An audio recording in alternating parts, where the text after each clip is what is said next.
Hey there. So I am out today.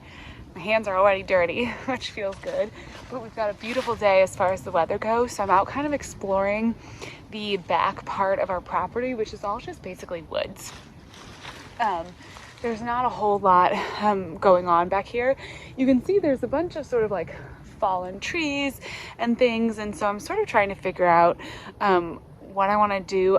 I like the wooded space, and this is on a pretty, I don't know, a fairly steep incline. So I think I'm going to leave, honestly, a lot of it as just sort of natural woods, give us kind of like a nice natural border from any neighbors. It's just nice for privacy to have like a wooded space. But I'm trying to kind of just get a feeling for how much room there is back here in this wooded part, and also just kind of enjoying like being able to take a little walk in the woods. I think it might be kind of fun to develop some little paths back here so that you can kind of go for a little, I mean, it's not a long walk by any means, because we only have 2 acres and a lot of it is cleared and there's the house on it and everything. But I think you could make like at least a few little paths that might be kind of cool. And it just might be kind of a fun way to, I don't know, utilize this portion of land, but it's a little rough going. And I'm just sort of trying to walk this like perimeter line and just sort of see how it goes. I'm also going to start clearing out some of the debris near where I want the greenhouse to go. And then there's some big piles of brush. Let me see, there's a tree that has a ribbon on it. I'm going to try to find that one so I know where I'm going. There's a few piles of brush that I'm going to have to deal with as well. But, you know, I've got plenty of time to do all of that. But it's just nice to get out in the space and, I don't know, feel like I'm kind of exploring our property a little bit. Right, so I'm working on this greenhouse area. I just moved all of these logs, but I actually think I'm going to move them again, because now that I'm looking at the space, I'm looking at where I'm going to want to open things up in the future. And this tree actually here is, it's dead. So I think I'm actually going to move those logs back, because that's going to be like the back end of my kind of open space. I'm going to put the greenhouse here, and then there's sort of like the woods is going to sweep around the greenhouse. So I think what I want to do is actually, move the logs a little bit further back so they're more out of the way. I may even move them over here, and kind of along the back over here might be nice. That's just part of the process, I think. All right, I moved them all back there. Still a lot of work, but at least we got some stuff piled up, and this area is open now. So all of those are out of there. It just gives me a little bit more space. All right, well, I got that moved over a little bit. I mean, there's still a lot of dead growth, so there's still a lot of work for me to do, but this at least is like a start. It gives me some space, and I'm just gonna kind of keep working my way, cleaning it up bit by bit. I'm not gonna push myself too hard, but just do a little bit, leave a lot of natural space, but just, you know, just give myself a little bit more room over in this area to plant. I did want to talk today too about starting seeds in January, because we're getting to that point now where seed starting is getting close. So I'm gonna go inside where it's a little less windy, take a little rest, and let's talk about seeds. All right, so let's chat about how to pick which seeds to start in January. A lot of that really is just going to come down to your growing zone. So you want to look at, well, really not even your growing zone as much as your last frost date. You want to look at your last frost date, I'm sure you've all heard this, and kind of count backwards to see whether you're 8 weeks, 12 weeks, whatever, ahead of time. For me, that of course is my calculus when it comes to all of the things like peppers and tomatoes, eggplants, any kind of like zinnia, you know, like real, like true summer crop, anything that I want to have going out once we're past the last frost date and we're into like full summer gardening. So that's absolutely how I do it. I just count back. Now, there are a few other kind of things that I like to start inside and that I like to start early. And those I use a little bit of a different kind of system to come up with when to start them. So this year, hopefully, if all of my seed starting things come to the new house, I would like to be starting some flowers for like that spring garden time frame. I'll probably do some snapdragons, which both take a little while to get going and also are pretty cold hardy. So I'm just gonna go ahead and start those in January. I'll start any of like lettuce, spinach, kale. It's hard for me to get a good spring crop of those in this zone. In zone 7 here in Virginia, it's pretty warm, pretty quick. Those things usually bolt.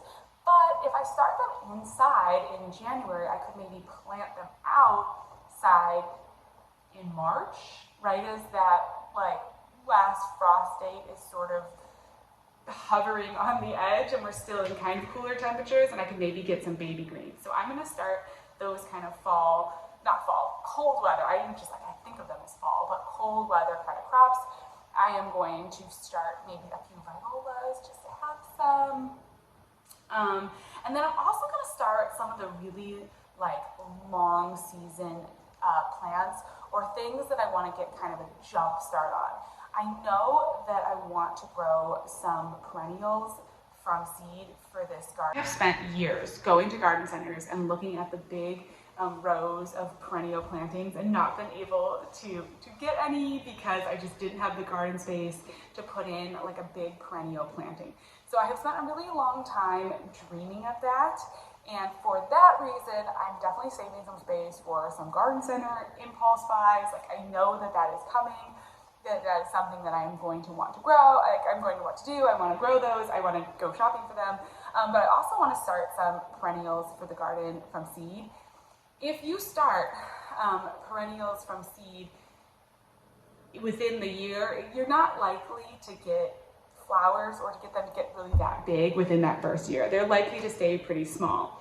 But I'm going to try, I'm really hoping all this my garden equipment gets here soon, because I'm going to try to start a few and see if I can't get them big enough to be pretty sizable by July, August timeframe. So I will probably start them inside now and then be planning on potting them up into bigger containers, maybe in March, in that time frame again, in that March time frame. I'm going to have to plan to up pot them rather than even putting them outside and continuing to let them grow and feed them.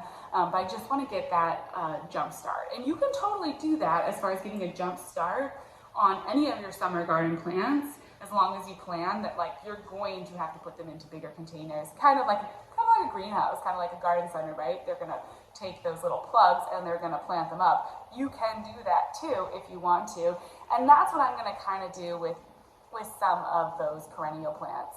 I'll probably also start a few herbs with a similar thing in mind. It just takes herbs so long to get going, and I'd rather get them started like this month and then pop them up and have to deal with that potting up process than just start them 6 to 8 weeks before my last frost, and then they're still going to be tiny when I'm planting them out. So it's just something I'm going to be thinking about and probably getting started earlier. And that's kind of the mindset that I have. I either am going to follow the rules and know that I'm planting out, or break the rules and know that I'm going to have to plant things up.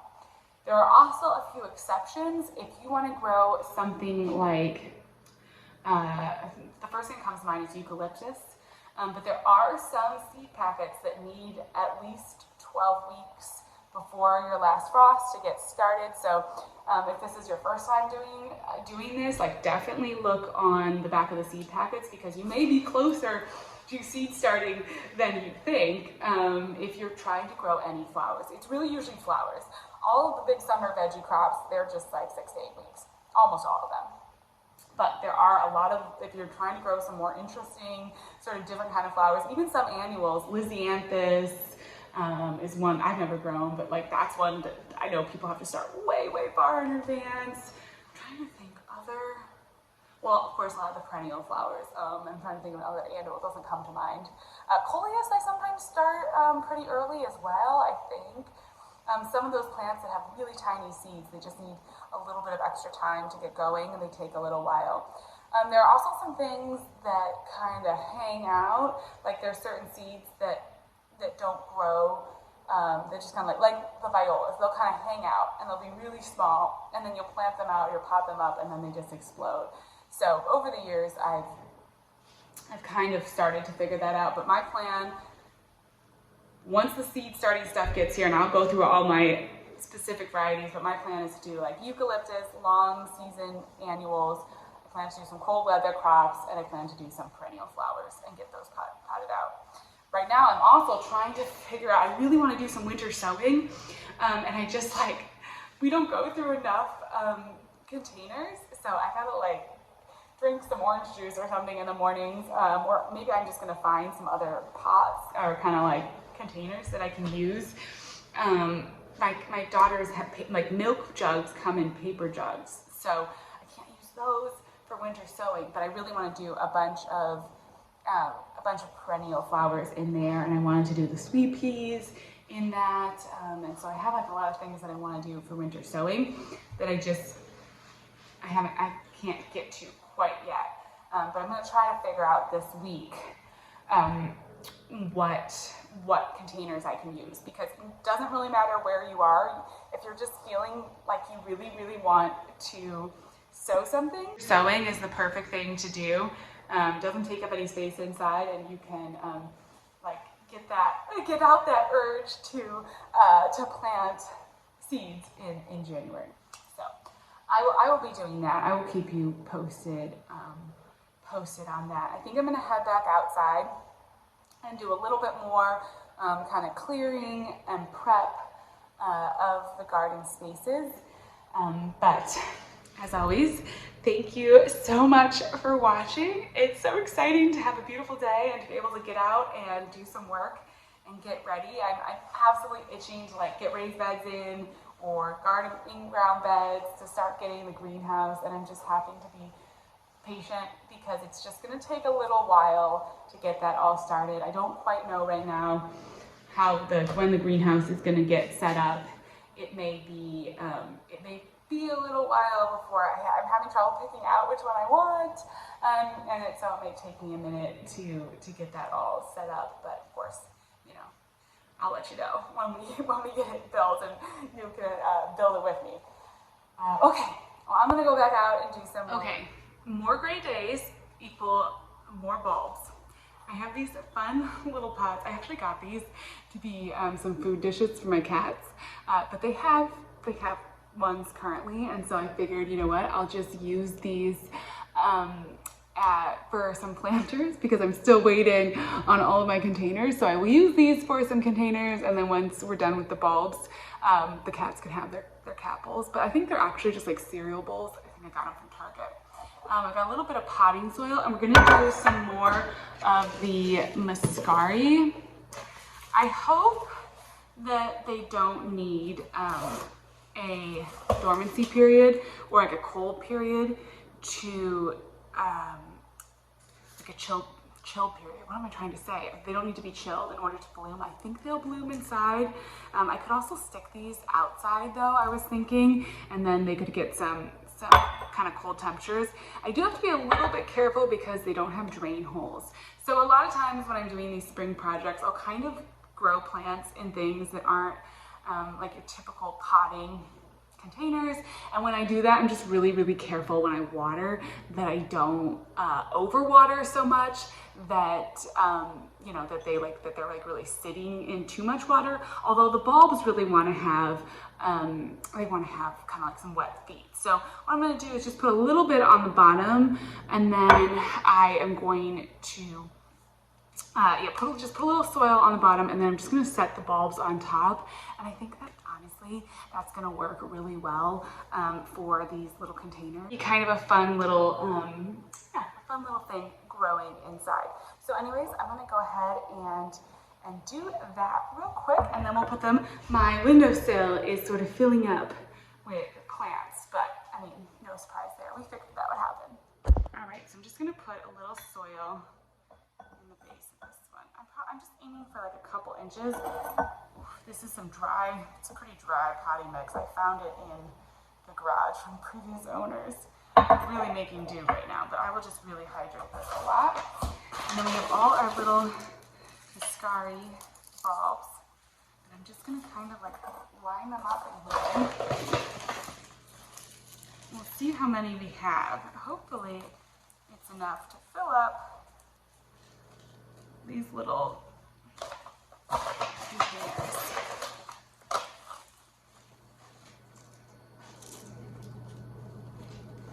A bunch more in here too. They're so cute. They're just like the sweetest little bulbs. I remember as a kid really loving muscari. I just thought it was so magical. It's kind of like, I don't know, it looks like a little fairy flower or something like that. But yeah, this is totally one I think you could probably just put in, if you wanted to, put in rocks, you know, on the bottom, and then put your bulbs on top, and that would honestly probably work pretty well. Here.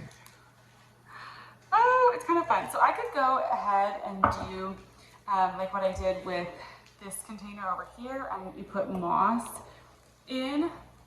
Honestly, I might not. I might just leave it like that and let it be kind of sweet little bulb arrangement, and then when it's done for the season, it'll just be done.